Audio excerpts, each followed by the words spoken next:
Déjeme entrar en contacto con Arturo Espinosa Silis, él es el director del Laboratorio Electoral.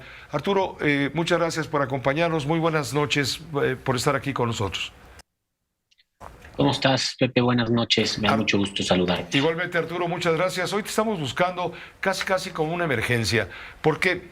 Porque ayer leíamos, y nos llamó mucho la atención, una nota del periodista del País, Elías Camaji, hablando del tema de Michoacán, donde por lo menos 34 candidatos han abandonado la contienda electoral por temor, por miedo, pues, a la violencia que se ha suscitado.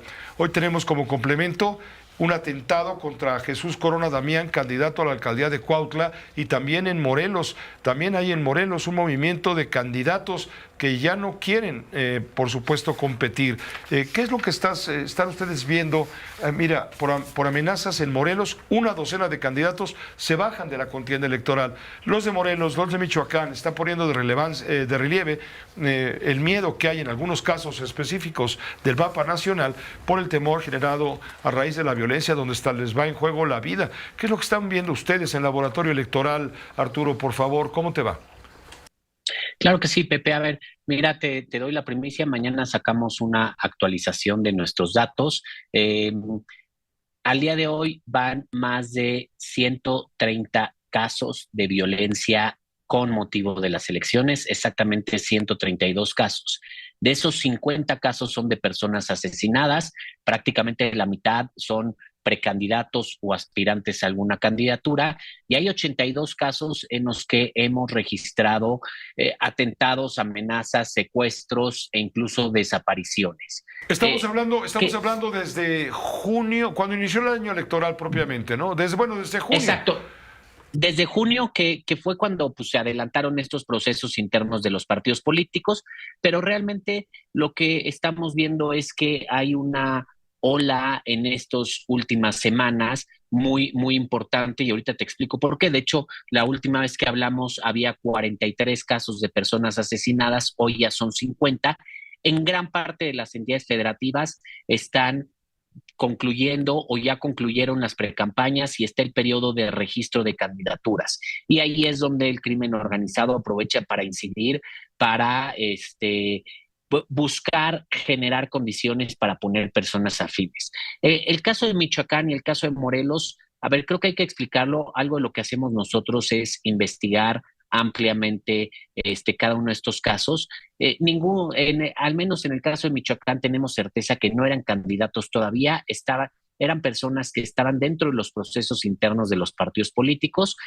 Hablamos directamente al Instituto Electoral para preguntar si tenían información de estos casos. Al Instituto Electoral no le han dado de baja ninguna precandidatura y justamente nos dijeron todavía no hemos hecho el registro de las candidaturas, estamos apenas en ello. Entonces, más bien lo que está pasando es que no, dentro de los procesos internos de los partidos políticos, seguramente varios de los precandidatos o varios de las personas que se perfilan para ser candidatos o candidatas, están recibiendo amenazas, están recibiendo intimidaciones, ellos directamente o sus familiares, que es algo que también hemos registrado, en muchos casos es a través de los familiares donde se ejerce esta presión, y bueno, advierten que no hay condiciones para encabezar una candidatura, para hacer una campaña, y prefieren antes incluso de llegar a la etapa del registro frente a la autoridad electoral, ellos mismos bajarse y dejar la contienda.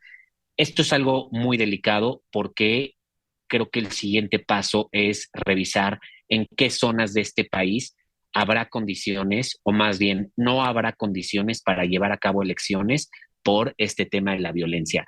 A mí me parece que al menos en Michoacán, en Guerrero y en algunos lugares de Chiapas y Veracruz no va a haber condiciones para poder llevar a cabo una elección, por lo menos en ciertos cargos municipales e incluso puede ser en algunos cargos de diputaciones locales. Sí, estás hablando de los eslabones más débiles de la cadena democrática.